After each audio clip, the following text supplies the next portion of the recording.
자, 종목 살펴보도록 하겠습니다. 이번 시간에는 저희 대유 플러스를 살펴보도록 하겠습니다. 자, 대유 플러스 같은 경우 최근 차트를 보시게 되면 바닥권에서 뭔가 일을 낼 듯한데 결과론적으로는 일을 내지 못하고 횡보 바닥권을 이어가고 있는 모습입니다. 그러다 보니까 장기적으로는 지금 바닥권 W 차트를 형성하는 모습이고, 이 바닥권이 어쨌든 원바닥보다는 높은 투바닥을 형성하고 있어서 상승 형성 바닥 가능성이 있지만, 그럼에도 불구하고 지금 차트가 굉장히 지지부진한 건 사실입니다. 근데 저희가 차트를 보면 있어서 이런 부분도 체크할 필요가 있습니다. 어떤 부분이냐면, 최근 시장이 굉장히 안 좋았습니다. 그래서 코스피 차트를 좀 보시게 되면 이렇게 폭락을 해왔죠. 계단식 하락 혹은 하락 깃발세를 좀 이어왔는데, 증시가 폭락할 때는 장사가 없습니다. 장사가 없는데 지금 대유 플러스를 보시게 되면은 증시 폭락세를 따라했지만 6월달에 만든 이 저점을 원래 증시대로 갔다면은 6월 저점을 깨고 내려왔어야 되죠. 근데 지금 대유 플러스 같은 경우 저점을 깨지 않았습니다. 이 말은 무슨 말이냐면, 고점비 이미 하락폭이 두터웠고 이로 인해서 과한 하락세가 촉발되었다. 그렇기 때문에 추가 하락이 다소 제한적이었다 라고 볼 수 있는 겁니다. 그러니까 이미 많이 하락을 했기 때문에 추가 하락할 폭이 없었다. 이 말은 즉슨 장기적으로 봤을 때는 강한 지지 포인트를 형성하게 되었고, 이는 즉슨 지금 바닥을 가리킬 가능성이 높아졌다 라고 볼 수 있는 겁니다. 그래서 긍정적인 포인트로 현재 적용이 되고 있고, 관련된 이슈도 살펴보도록 하겠습니다. 자, 종목명 대유 플러스입니다. 시가총액은 1000억을 살짝 넘고 있는 기업입니다. 업종을 보시면 유선 통신장비 제조 사업을 영위 중이고, 유선, 무선 통신장비와 자동차 부품, 알루미늄 휠이나 이제 스티어링 휠 같은 그런 제조 사업을 지금 잘 이어가고 있는 그런 기업입니다. 대유 플러스.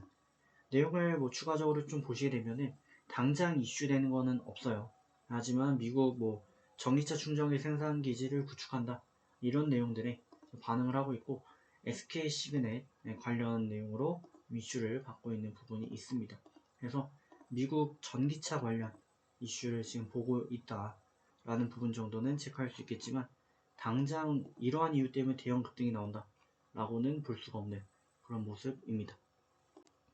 하지만 시간을 두고 보게 되면은 이때는 이제 한참 지난 이슈긴 하지만, 아주경제 뉴스 헤드라인 픽을 보시면 새 아파트 전기차 충전기 설치 의무화, 이런 내용이 나온 것처럼 전기차에 대한 수요는 갈수록 늘어가고 있고요. 이 전기차 충전소 설치도 갈수록 늘어갈 것으로 당연히 기대가 되고 있습니다. 이게 왜 이렇게 되냐면은 간단히 체크를 하면 좋을 것 같은데, 여러분들이 예를 들어 자동차를 탄다라고 가정을 하는데, 예를 들어 그랜저를 타고 계신다. 근데 앞으로 다음에 차를 타면 뭘로 바꾸시겠습니까? 라고 하면 또 그랜저라고 하시는 분들이 계십니다. 근데 중요한 건 뭐냐면, 이 그랜저를 타시던 분들이 있다. 근데 이분들한테 그럼 5년 후에는 어떤 차를 타고 싶으십니까? 탈 예정이십니까? 라고 물어보면 이분들의 대답은 전기차라는 대답이 나옵니다.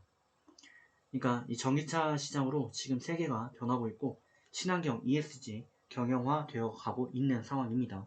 그렇기 때문에 지금 당장은 시장이 안 좋고 경제 대내적인 여건이 안 좋으니까 주가가 밀리는 경향성을 보이지만, 결과론적으로 전기차 시장은 계속 커질 것이고, 그 시장에 따라서 대유 플러스 같은 기업들도 수혜를 받을 게 뻔하기 때문에 추가적인 주가 하락은 제한적일 수밖에 없는 것이고, 이러한 이슈가 반영이 된다면 과거처럼 대형 급등을 또 나타낼 수도 있는 것이죠. 그렇기 때문에 지금 구간은 긍정적인 접근이 가능하겠다라는 말씀을 좀 드리도록 하겠고, 2평 라인을 잡는 거는 좀 의미가 없어 보여요. 왜냐면 어차피 22평 내려와서 골든크로스 형성했습니다. 22평 라인이 강하게 돌파 마감이 나온 때를 보면 주가와 슈팅이 나온 바가 있기 때문에, 이번에도 나쁘지 않은 흐름을 이어갈 수도 있다 라고 가정을 한다면, 이번에 형성했던 이 저점 라인만 무너지지 않으면 홀딩이 가능합니다. 그래서 저가 형성했을 때가 이제 783원 정도였는데, 좀 더 저는 여유를 갖고 780원 종가 기준으로 이탈 마감할 때만 매도를 좀 노려주시면 좋을 것 같고, 그러지 않으면 가져가시면서 좀 길게 큰 안목으로 보시는 전략을 사용하시면 좋겠다라는 말씀을 드리도록 하겠고, 단기 슈팅이 나온다면은 쌍바닥을 다질 때 원봉 있죠, 가운데 형성했었던 이 원봉까지는 주가가 슈팅 나올 가능성이 높기 때문에 짧게 보시는 분들은 1000원대 정도 목표 잡고 가시면 좋을 것 같습니다.